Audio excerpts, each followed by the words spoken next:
Hello, नमस्कार, आदाब, सत श्री अकाल और अस्सलाम वालेकुम। मैं हूं मोहम्मद अहमद काज़मी, लेकर आया हूं आपका पसंदीदा कार्यक्रम आपके रूबरू। इस कार्यक्रम में हम आपको कुछ जानकार लोगों से मिलवाते हैं और कुछ खबरों पर चर्चा करते हैं।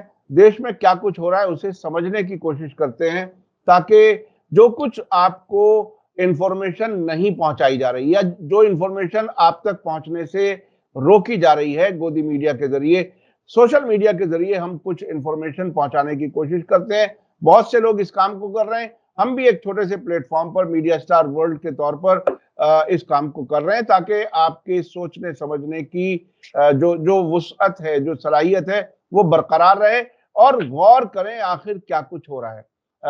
आज हमारे साथ ख़ास मेहमान हैं, जाने-माने साइंसदान, वैज्ञानिक गौहर रज़ा साहब, जो उर्दू के मारूफ शायर भी हैं, डॉक्यूमेंट्री फ़िल्मों के लिए जाने जाते हैं। बहुत ही तारीखी जंग आज़ादी और इनकलाब और गुजरात 2002 और कई ऐसी डॉक्यूमेंट्री फ़िल्में बनाई हैं जो बहुत ही अहम हैं अपने आप में, टॉपिक के लिहाज से भी और तारीख को भी याद दिलाने के लिए।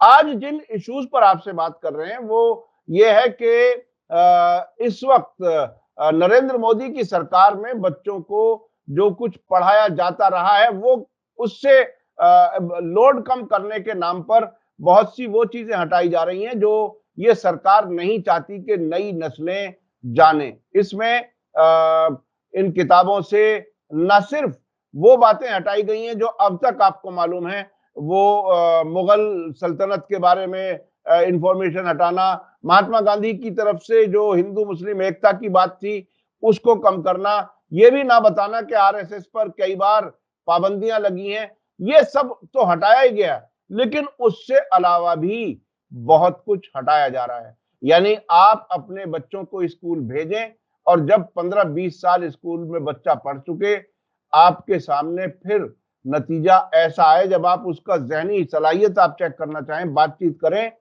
तो आपको लगे कि कुछ नहीं मिला, बच्चे को क्या हासिल हुआ है।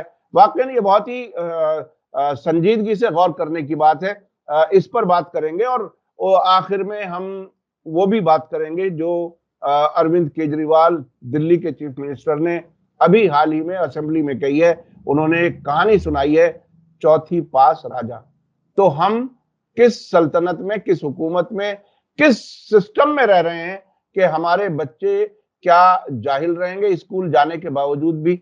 आइए बात करते हैं गौहर रजा साहब से। गौहर रजा साहब, वेलकम है आपका मीडिया स्टार वर्ल्ड को। बेहद अ, शुक्रिया, आदाब। और सब आप सुनने वालों को, देखने वालों को भी मेरा आदाब। आप हमें वक्त दे देते हैं, उसके लिए बहुत बहुत शुक्रिया। आप ये बताइए कि ये आप चूंकि लोगों में साइंटिफिक टेम्परामेंट बाकी रहे, इसके लिए काम करते रहे हैं। अब से पहले हमारी बात हुई है कि ये सरकार किस तरह से साइंटिफिक टेम्परामेंट को, यानी वैज्ञानिक सोच को, जो जो जहन काम करता है उसको रोकने का काम किस तरह से कर रही है। अब ये टेक्स्ट बुक्स पर बात पहुंच चुकी है। अब क्या कुछ है, क्या-क्या कुछ हटाया गया है, जरा आप ये बताइए।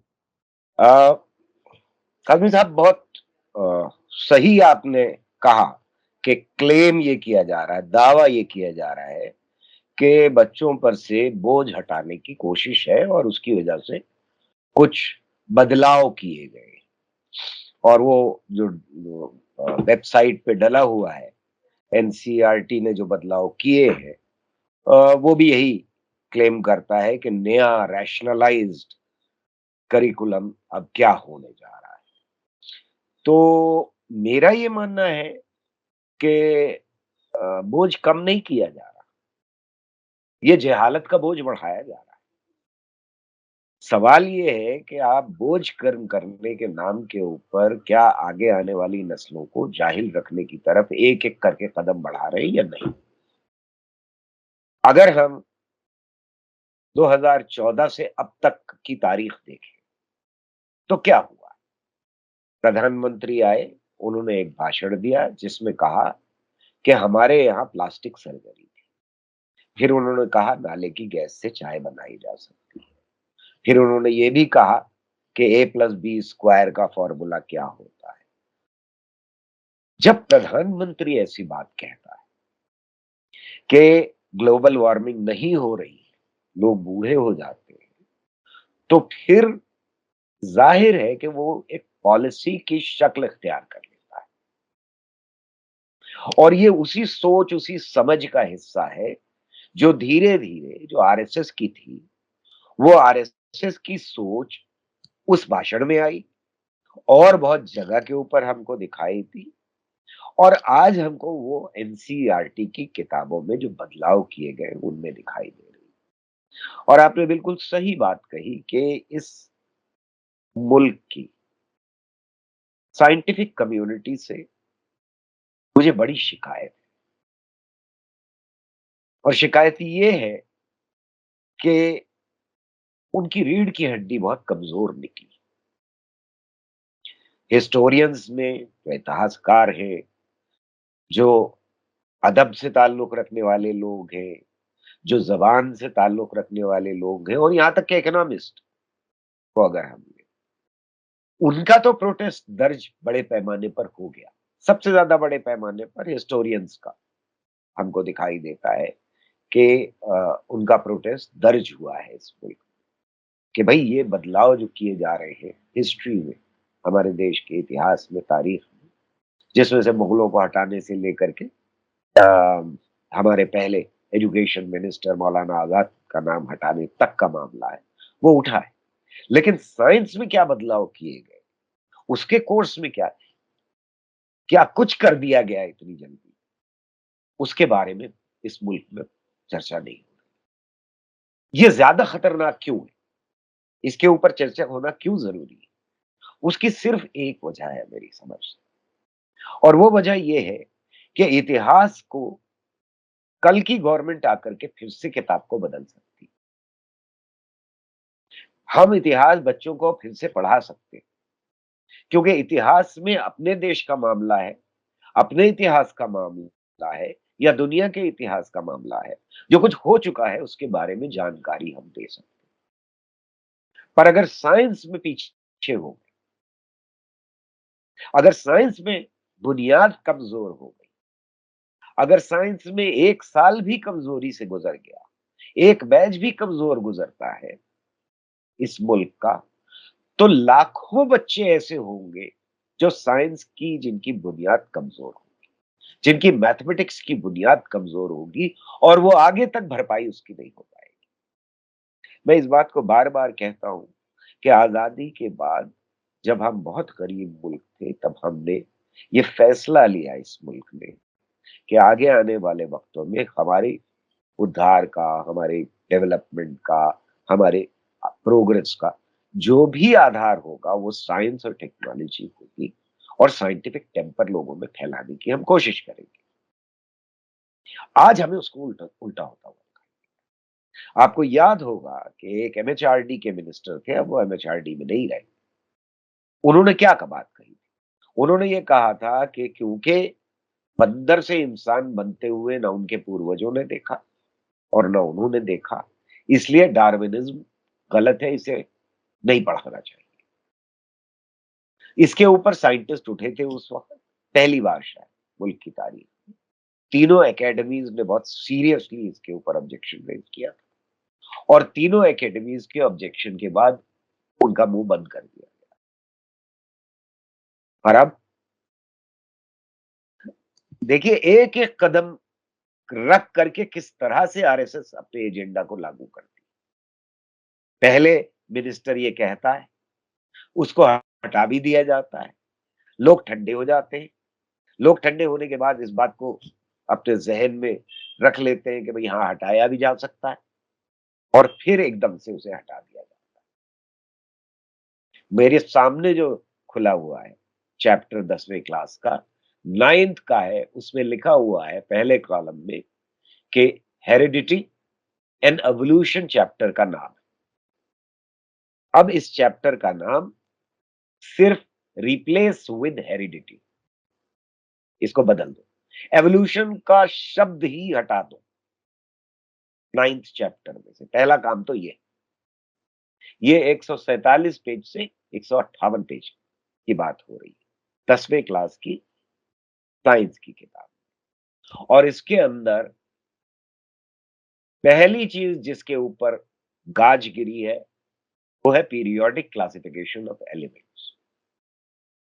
अगर मिनिस्टर्स, मेंबर ऑफ पार्लियामेंट्स लगातार आरएसएस का प्रेजेंट एजेंडा इंप्लीमेंट इस मुल्क में कर रहे हैं और वो ये कहें कि सब कुछ 5 तत्वों से बना है, तो फिर पीरियोडिक टेबल और क्लासिफिकेशन ऑफ एलिमेंट्स पढ़ाने की क्या जरूरत है? अगर आप पढ़ाएंगे तो गड़बड़ हो जाएगी। आप नहीं पढ़ा सकते, दोनों चीजें तो नहीं पढ़ा एक साथ, एक ही जबान।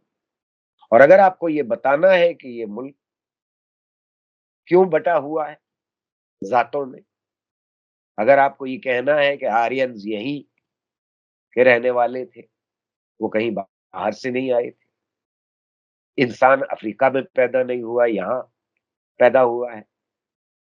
गोलवालकर की किताब के प्रीफेस में लिखा हुआ है कि नॉर्थ पोल उड़ीसा के पास से टूट के गया है ऊपर। तो अगर वो सब कुछ आपको समझाना है और पढ़ाना है, तो फिर आप डार्विन का, चार्ल्स रॉबर्ट डार्विन नहीं पढ़ाया जाएगा, origin of life on earth नहीं पढ़ाया जाएगा। ये तीसरा कॉलम है जो मैं पढ़ रहा हूं। How do fossils form layer by layer नहीं पढ़ाया जाएगा। फॉसिल्स बनते ही कैसे हम ये भी नहीं पढ़ाएंगे बच्चों को। अभी 10 में से हटा है, धीरे धीरे धीरे धीरे सोचिए आप कि आगे क्या हाल। एवोल्यूशनरी बायोलॉजी इस चैप्टर के ऊपर सबसे बड़ी गाज गिरी। इसमें लगभग 1 2 3 4 5 6 7 8 9 10 11 12 13 14 15 16 टॉपिक्स जो थे बॉक्सेस में या वैसे, वो हटा दिए गए। आप क्या सिखाना चाहते हैं इस मुल्क को? और आप कैसे फर्क है पाकिस्तान से? पाकिस्तान जहां एवोल्यूशन नहीं पढ़ाया जाता, क्योंकि कुरान ये कह रहा है कि अल्लाह मियां ने 6 दिन में इस पूरी कायनात को बनाया, 7वें दिन आराम किया। बाइबल भी यही कह रही है। तो अगर आपको वो पढ़ाना है तो फिर ये नहीं पढ़ाया जाता। यहां भी अगर आपको ये पढ़ाना है कि सर से ब्राह्मण पैदा हुए, भुजाओं से क्षत्रिय, पेट से वैश्य और पांव से शूद्र पैदा हुए, और जो आउटकास्ट है वो तो शायद पैदा ही नहीं हुए कहीं से, तो फिर ये आप नहीं पढ़ा सकते। मैं फिर दोहराना चाहता हूं कि इसमें खतरनाक क्या है। इसमें खतरनाक बात यह है कि अगर साइंस में आप 1 साल पीछे होते हैं तो उस 1 साल पीछे होने की भरपाई अगले 20 साल भी नहीं हो सकती। किसी को करना आसान नहीं है। याद रखिए कि जब हमने अपनी नस्लों को अच्छी तरह से साइंस पढ़ाई और हमारे देश के करिकुलम को सबसे बेहतरीन करिकुलम माना जाता था दुनिया में। मेरी बाहर भी लोगों से बात हुई है, बाहर के एक्सपर्ट्स के बीच में भी बातचीत हुई है। इसलिए माना जाता था कि हम अच्छी साइंस पढ़ा करके मजबूत बुनियादें बना रहे थे बच्चों की, और वो बच्चे जब बड़े हुए, जवान हुए, उन्होंने ठीक-ठाक साइंस करना शुरू की। हमने साइंटिफिक इंस्टीट्यूशन बनाए जहां ये बच्चे पहुंचे। मैं भी उसी नस्ल की पैदावार था। वहां पर जो कुछ काम हुआ उसका रिजल्ट था व्हाइट रेवोल्यूशन, ग्रीन रेवोल्यूशन, तरह-तरह की टेक्नोलॉजीज का डेवलप होना, न्यूक्लियर टेक्नोलॉजी बनाई, इंस्टीट्यूशंस में बहुत सारे काम किए हमने, डीआरडीओ बनाया, और साथ में स्पेस साइंसेज में हर एक को मालूम है कि क्या कुछ हुआ। आज अगर आप एवोल्यूशनरी साइंस में नहीं है तो दुनिया में ये समझ लीजिए कि आप पिछड़ते ही जाएंगे, क्योंकि एवोल्यूशनरी साइंस के बिना अब साइंस होना मुश्किल है। अब गौहर रज़ा साहब ये देखिए बिल्कुल सोचने समझने की सलाहियत खत्म कर देना, एवोल्यूशन साइंस को जिस तरह से आपने जिक्र किया, ये पता ही ना हो कि आज क्या हो रहा है दुनिया में, और एक एक भीड़ हो जो इकट्ठी हो जाए जिसे हम पढ़ा लिखा भी कहने लगे, तो इसके नतीजे में तो मुल्क की तरक्की रुकेगी। और एक अभी कुछ वर्षों पहले तक, शायद अब तक भी, जो हमारे लोग जो बाहर दूसरे मुल्कों में हैं, हम मिसाल के तौर पर इंग्लैंड में जाएं तो वहां बताया जाता है कि यहाँ ग्रामर स्कूल्स में हिंदुस्तानी टीचर्स सबसे बेहतरीन होते हैं, अच्छा पढ़ाते हैं। अमेरिका में आप जाएं, आईटी में, साइंस में, और जितनी भी बड़ी इंफॉर्मेशन टेक्नोलॉजी कंपनियां, उसके सीईओ इंडियंस हैं बाकायदा। वो उसी साइंस पढ़ करके जो बच्चे बड़े हुए, उसी के नतीजे में भारत की ये पहचान बनी है। इसी तरह से मैथ्स में मुख्तलिफ जो वाकई वो काम है जो दुनिया की तरक्की के लिए कुछ काम किया जा सकता है, वो इन्हीं चीजों को पढ़ करके जहन तैयार होते हैं। तो क्या हम पूरी मुल्क की तरक्की को दांव पे लगाते हुए, अपनी आने वाली नस्लों को दांव पे लगाते हुए, और जहालत का बोलबाला कर दें हर तरफ, इसके नतीजे में होगा क्या? कहां रहेंगे हम, कहां खड़े होंगे पूरी दुनिया के सामने? जी, मेरी नज़र एक बार फिर पड़ गई है चैप्टर 16 के ऊपर, जिसमें sustainable management of natural resources, hmm, full chapter remove कर दिया गया है, पूरा हम्म, चैप्टर। हम्म। अब यानी आप जो ये हमारी जो सोचिए, हमारी हमारी जो नेचुरल रिसोर्सेज हैं, उसको भी हम कैसे इस्तेमाल करें, कैसे उसको आगे अगर बढ़ाएं। आपको लूट मचानी है और सब कुछ अडानी को देना है, तो फिर ये चैप्टर कैसे पढ़ाएंगे? हम्म, अगर सारे नेचुरल रिसोर्सेज आपको प्राइवेट सेक्टर के हाथ में बेच देने हैं, ये मुल्क बेच देना है, लेकिन इसके बिना, sustainable management of natural resources के बिना, आगे आने वाली नस्लों के लिए हम ये मुल्क तैयार नहीं कर सकते, ये दुनिया तैयार नहीं कर सकते, और इस दुनिया में किसी के साथ कंधे से कंधा मिला करके खड़े होने वाला एक शहरी तैयार नहीं कर सकते। जी जी जी, ये तो बहुत ही खतरनाक सूरत हाल होगी। देखिए, हुकूमतें अवाम 5 साल के लिए इलेक्ट करती है, फिर दूसरी बार 5 साल आ जाए या तीसरी बार भी आ जाए, ये कोई अभी हम कुछ नहीं कह सकते। लेकिन ये हुकूमत जो होती है वो कस्टोडियन होती है, मुल्क को अच्छे से चलाए, लोगों का अच्छे से ख्याल करे, जरूरतों को पूरा करे, इसलिए होती है हुकूमत। हुकूमत तबाह करने के लिए नहीं होती। ये तो पूरी तरह से तबाही का इंतजाम। मोदी जी कह रहे थे पिछले दिनों के कुछ लोगों ने सुपारी दे रखी है हमें बदनाम करने की। तो क्या आपको ये नहीं लगता कि देश को तबाह करने की सुपारी किसी और ने दी हुई है? क्या है, किसके इशारे पर, कहां? आखिर आरएसएस के लोग भी तो इसी मुल्क के नेचुरल रिसोर्सेज से खाना पीना कारोबार सब कुछ करते हैं। आखिर उनके हाथ में भी क्या रहेगा? देखिए, आप बिल्कुल सही कह रहे हैं, और फिर हम जो पिछली बार आपने इंटरवेंशन में सवाल उठाया उसकी तरफ लौटते हैं कि सिर्फ सुपारी लेने का मतलब नहीं।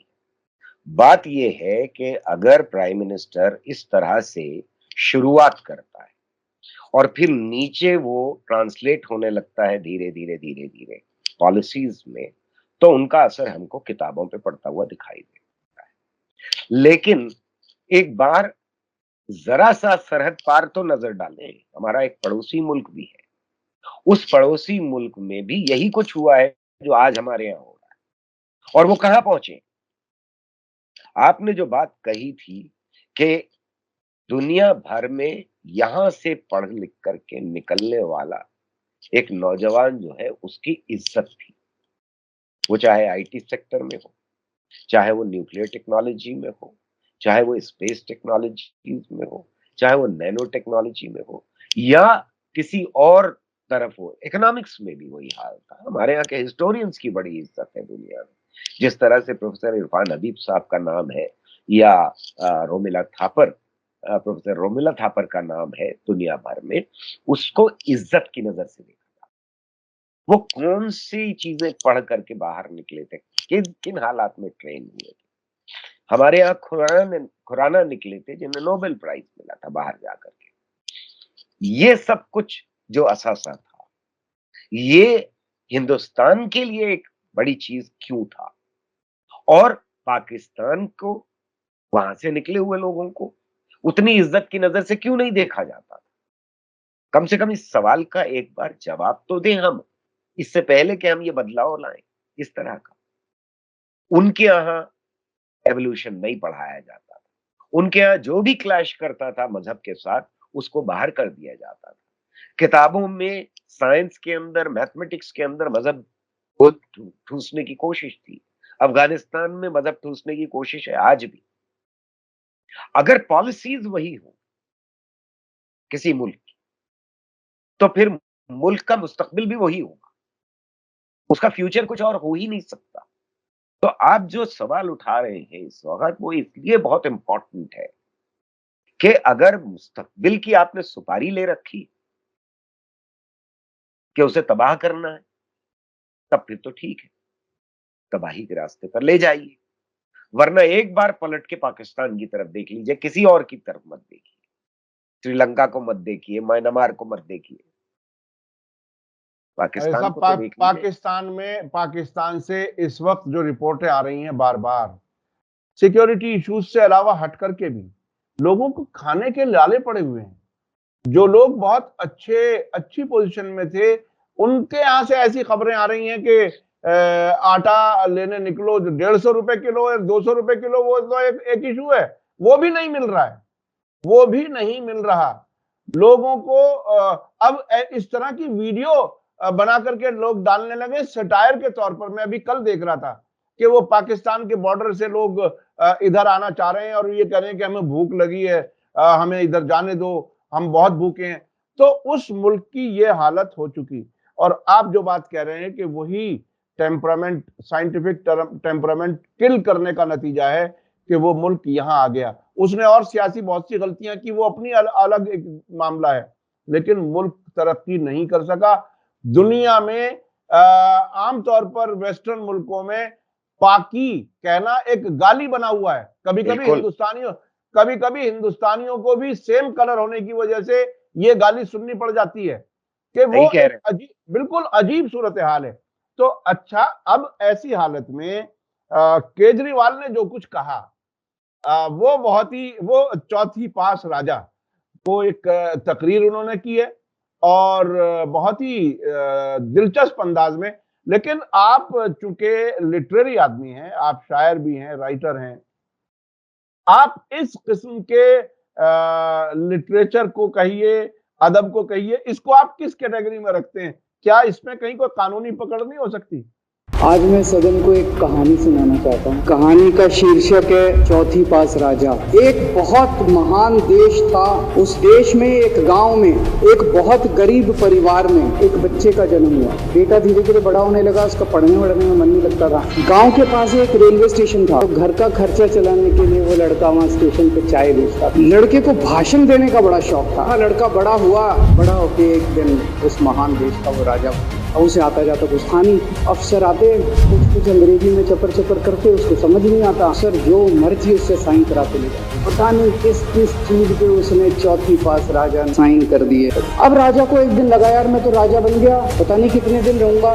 तो उसकी गरीबी में जो जीवन उसने जिया था, उसे लगा यार पैसे तो कमाने चाहिए। तो उसने अपने एक दोस्त को बुलाया और उस दोस्त को बोला कि ऐसा करते हैं कि मैं तो राजा हूँ, सारे सरकारी ठेके तेरे को दिलाऊंगा, सारी कंपनियां तेरे को दिलाऊंगा, सरकारी पैसा को दिलाऊंगा। सब चीजों पे इसने और इसके दोस्त ने कब्जा। धीरे धीरे पूरे देश में हाहाकार मच गया। लोग अब राजा के खिलाफ आवाज उठाने। तो राजा ने कह दिया, जो मेरे खिलाफ बोलेगा पकड़ के जेल में डाल। एक के बाद एक राजा ने लोगों को पकड़ पकड़ के जेल में डालना शुरू कर दिया। देखिए, कानूनी पकड़ तो जाहिर है कि नहीं हो पाएगी, क्योंकि उन्होंने असेंबली में ये सारा कुछ कहा है। और इस कहानी में तो खासतौर से उन्होंने नाम नहीं लिया है। पिछली बार तो उन्होंने नाम लेकर के सारी कहानी सुनाई थी, जो अडानी और वाली कहानी थी। असेंबली के अंदर मेरी जहां तक नॉलेज है, मैं लीगल चीजें नहीं जानता हूं बिल्कुल, लेकिन मेरी नॉलेज है कि असेंबली में जो कुछ कहा जाए उसको एक्सपंज किया जा सकता है असेंबली की प्रोसीडिंग्स से। अगर गलत बयानी कोई कर रहा है या किसी का नाम लेकर के कोई गलत बात कह रहा है, तो एक्सपंज किया जा सकता है, हटाया जा सकता है रिकॉर्ड से, लेकिन उसके ऊपर लीगल एक्शन नहीं लिया जा सकता। जो कुछ भी असेंबली में कहा जाए, माफी मंगवाई जा सकती, वही असेंबली के अंदर ही, बाहर लीगल एक्शन नहीं हो सकता, हतक इज्जत का दावा भी नहीं किया जा सकता। पर ये बहुत इंटरेस्टिंग है कि इन हालात में, जबकि उस कहानी में भी ये बात कही है कि जब लोगों को पकड़ पकड़ के बंद किया जा रहा, एक ट्वीट करने के लिए, फेसबुक पे लिखने के लिए, या स्पीच देने के लिए, या पार्लियामेंट के अंदर कुछ कह दें उसमें निकालने की कोशिश की जा रही हो, माफी मंगवाने के लिए पूरी पार्लियामेंट को रोक दिया जाए, ऐसे मौके के ऊपर केजरीवाल ने बहुत ही खूबसूरती के साथ उस इंस्ट्रूमेंट का इस्तेमाल कर लिया है जो अक्सर आरएसएस किया करती थी और कोई नहीं करता था। यानी जो प्रोटेक्शन उनको मिल रहा है, वो अपनी बात खुलेआम कहने में, या आवाम की बात खुलेआम कहने में, या जो बाहर गलियों में लोग छुप करके कह रहे हैं, उसको खूब लाउड तरीके से कहने, रिकॉर्ड करने और सर्कुलेट करने के लिए इस्तेमाल किया है। उसमें इंटरेस्टिंग बात यह है कि उसको बड़ा क्रिएटिवली यूज किया है। राजा और चौथी पास, और उसमें जिक्र उसके स्टेशन भी था, रेलवे स्टेशन जहां चाय बेची गई वगैरह वगैरह। तो सुनने वाले को कोई शक व शुबा नहीं रह जाता कि ये कहानी किसकी सुनाई जा रही है। पर जाहिर है कि एक चीज तो साफ है कि अब हालात ऐसे पैदा हो गए हैं जहां एक चीफ मिनिस्टर को भी अपनी बात कहने के लिए असेंबली के पर्दे का इस्तेमाल करना पड़ा। ये मुल्क के लिए बहुत खतरनाक बात है। ये सारी चीजें कि मोदी गवर्नमेंट आने के बाद महंगाई कितनी बढ़ी है, ये सारी चीजें कि अडानी का जो घोटाला हुआ है, ये सब कहने की आजादी होनी चाहिए थी। आज एक चीफ मिनिस्टर भी सहारा ले रहा है असेंबली का अपनी बात कहने के लिए। ये बहुत खतरनाक चीज है। अच्छा है, कहानी है, मजा आता है। आप उसको लिटरेरी कह रहे हैं, मैं उसको लिटरेरी तो नहीं कह रहा, लेकिन जाहिर है कि स्क्रिप्ट अच्छी लिखी है जिसने भी लिखी है, मजा आता है सुनने में उसके। पर खतरनाक बात इस मुल्क की डेमोक्रेसी के लिए मैं फिर यही कहूंगा कि जहां हमको दिखाई दे रहा है कि एक माफिया दूसरे माफिया को खत्म कर रहा है, एक माफिया ने सत्ता हथिया ली है, जो यूपी का केस हुआ है, मैं उसकी तरफ इशारा कर रहा हूँ। जी जी जी जी। उसकी, यानी मैं किसका साथ दूं, इस माफिया का दूं या उस माफिया का दूं। और मैं अक्सर कहा करता हूं कि जब कम्युनलिज्म का वायरस जहन में घुस जाता है, दिमाग में घुस जाता है, तो अपने मजहब का गुंडा हीरो दिखाई देने लगता है। तो वो होता हुआ जब हमें दिखाई देने लगे, दहशत का माहौल क्रिएट हो जाए मुल्क में, तब फिर एक चीफ मिनिस्टर को भी छुपना पड़ता है असेंबली के पर्दे के पीछे अपनी बात को लोगों तक पहुंचाने के लिए। ये बड़ी बदकिस्मती की बात है मुल्क के लिए। ये बहुत ही खतरनाक है। देखिए, डेमोक्रेसी इस हद तक पहुंच गई कि चीफ मिनिस्टर को अपनी बात कहने के लिए असेंबली को चुनना पड़ा। और अब आप लोग, मैं समझता हूं हमारे दर्शक ये समझ चुके होंगे कि ऐसे वक्त में सही पत्रकारिता करना कितना मुश्किल है, सही पब्लिक स्पीकिंग कितना मुश्किल हो गया है, जहां चीफ मिनिस्टर को असेंबली में इतनी बात कहने के लिए बगैर नाम लिए बोलना पड़ा है। और ये ऐसे वक्त में उन्होंने किया। ये एक और अहम बात है कि जब उनको सीबीआई ने 9 घंटे की ग्रिलिंग की, उसके बाद उन्होंने ये तकरीर की है असेंबली में। और ये बहरहाल ये भी बात एक हिम्मत की बात है, क्योंकि उनका एक साथी डिप्टी चीफ मिनिस्टर इस वक्त जेल में है, मनीष सिसोदिया, और उनके बारे में भी ये कहा जा रहा है कि ये सरकार उन्हें जेल भेज सकती है, चीफ मिनिस्टर को भी। लेकिन चीफ मिनिस्टर शायद ये महसूस करते हुए कि अगर मैं जेल गया भी तो जेल जाने से पहले ये कहानी देश को जरूर सुना दूं। तो ये एक बहुत बड़ी बात है। बहुत बहुत शुक्रिया जनाब गौहर रजा साहब, आपने वक्त दिया। आपने टेक्स्ट बुक्स के बारे में बताया कि क्या क्या हटा दिया।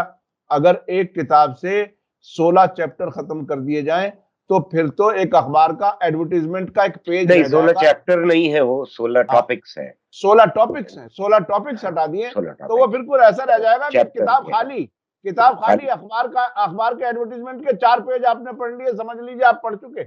तो अगर ऐसी हालत में हमारी अगली नस्लों को लाने के लिए मजबूर किया जा रहा है, क्या सभी लोग विदेशों में भेज सकते हैं बच्चों को पढ़ाने के लिए? नहीं, ये अपने बच्चों को भेजेंगे काज़मी साहब। हाँ, सवाल बिल्कुल वही है। मैं बार-बार पाकिस्तान का नाम ले रहा हूं कि पाकिस्तान में जिन लोगों ने राज किया और अब तक राज कर रहे हैं, उनके बच्चे हमेशा बाहर पढ़े, उनके बच्चे पब्लिक स्कूल्स में पढ़े। यहाँ पर प्राइवेट स्कूल्स में, महंगे स्कूल्स में इनके बच्चे पढ़ेंगे और दलितों के, बाकी अल्पसंख्यकों के, गरीबों के बच्चे पढ़ेंगे उस जगह के ऊपर जहां डार्विनिज्म नहीं पढ़ाया जाएगा, और जहां पढ़े लिखे का जो जहन होना चाहिए, इंक्विजिटिव, सोचने समझने सवाल करने के लिए जो जहन होता है तैयार, अगर उसको किल कर दिया जाएगा तो वो फिर सिर्फ मजदूर रहेंगे और वोट डालने वाली मशीन रह जाएंगे। ऐसी सूरत में देश कहां जाएगा? बहुत ही खतरनाक सूरत हाल है, सभी को गौर करने की जरूरत है। बहुत बहुत शुक्रिया गौर रजा साहब, आपने वक्त दिया उसके लिए बहुत बहुत शुक्रिया। इसी के साथ मुझे दीजिए इजाजत, धन्यवाद, शुक्रिया, जय भारत, जय हिंद। मीडिया स्टार वर्ल्ड के और वीडियो देखने के लिए हमारे चैनल को सब्सक्राइब करें और सीधे नोटिफिकेशन पाने के लिए बेल आइकन दबाएं। और अगर हमारी खबर सच्ची और अच्छी लगे तो अपने व्हाट्सएप, इंस्टाग्राम, फेसबुक और ट्विटर अकाउंट पर जरूर शेयर करें।